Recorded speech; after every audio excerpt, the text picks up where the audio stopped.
প্রিয় দর্শক, আমি সাংবাদিক সাহেব আলী উল্লাপাড়া টিন পট্টি থেকে আপনাদের আজকে একটু বৃষ্টি হয়েছে 16ই এপ্রিলে দুপুরের দিকে বৃষ্টি হয়েছে। সেই বৃষ্টিতে উল্লাপাড়া পৌর শহরের টিন পট্টি গলির কি অবস্থা, এই বৃষ্টি হলে জলাবদ্ধতা হয়ে যে মানুষের দুর্ভোগ হয় আপনাদের একটু আমি দেখাবো, আপনারা আমার সঙ্গে থাকবেন।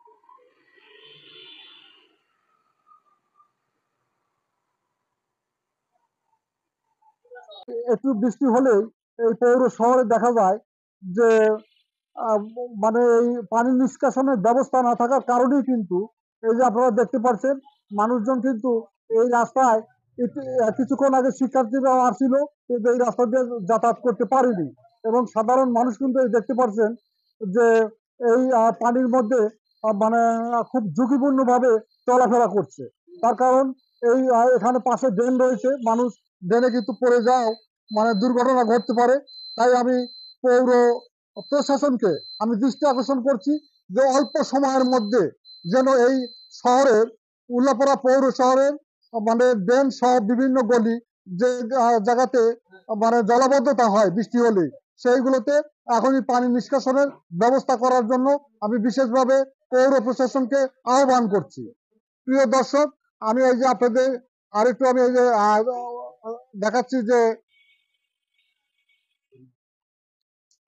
এই যে দেখেন এটি কিন্তু এই যে টিন পট্টির কথা বললাম, হ্যাঁ টিন পট্টির কথা বললাম যে মানুষ কিন্তু আসলে এই রাস্তায় যাতায়াত করতে পারছে না, খুব কষ্ট করে যাচ্ছে। এই যে দেখতে পাচ্ছেন এই পুরো গলিটাই কিন্তু মানে এমন ভাবে মানে একটু বৃষ্টি হলেই কিন্তু এই গলিটাতে জলাবদ্ধতা হয়। এতে করে ব্যবসা প্রতিষ্ঠান এবং কেউই ব্যবসা করতে পারছে না এবং এখানে সাধারণ ক্রেতারা কিন্তু এই এতে ঢুকতে পারছে না। এই দেখতে পাচ্ছেন যে সাধারণ ক্রেতারা কিন্তু এই গলিতে না ঢোকার কারণে কিন্তু সকলেরই সমস্যা হয়েছে। তো আমি এই আবারও আমি বলছি যে পৌর প্রশাসন অল্প সময়ের মধ্যে এই পানি নিষ্কাশনের ব্যবস্থা না করলে কিন্তু এই এলাকার মানুষের খুবই মানে এই সৃষ্টি হয়েছে।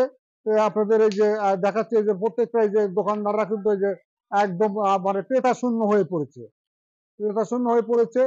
এই যে দেখেন এই যে একদম কিন্তু মানে যেটাকে বলা যায় প্রায় 1-1.5 ফিট পানি হয়ে জলাবদ্ধতা হয়েছে।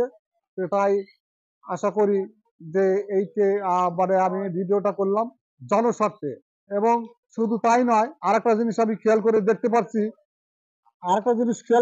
পাচ্ছি যে এই মানে কিছু অপরিকল্পিত ভবনও কিন্তু এর সঙ্গে দায়ী হচ্ছে। যে একটু বৃষ্টি হলে এই রাস্তা দিয়ে কিন্তু মানুষ হাঁটতে পারে না। এই দেখেন কি একটা অবস্থায় মানুষ যাতায়াত করছে, এটা একে ঝুঁকিপূর্ণ অবস্থায় কিন্তু যাতায়াত করছে দেখতে পাচ্ছে। এবং এই বিল্ডিং এর ছাদের পানিও কিন্তু এই সাধারণ মানুষের মাথার উপরে পড়ে, এটাও কিন্তু একটি সমস্যা রয়েছে। তাই আগামী দিনে শহরের যে কোনো প্ল্যান করা হোক, আশা করি পরিকল্পনা মাফিক, যাতে সাধারণ মানুষের চলাচলের কোনো সমস্যা না হয়।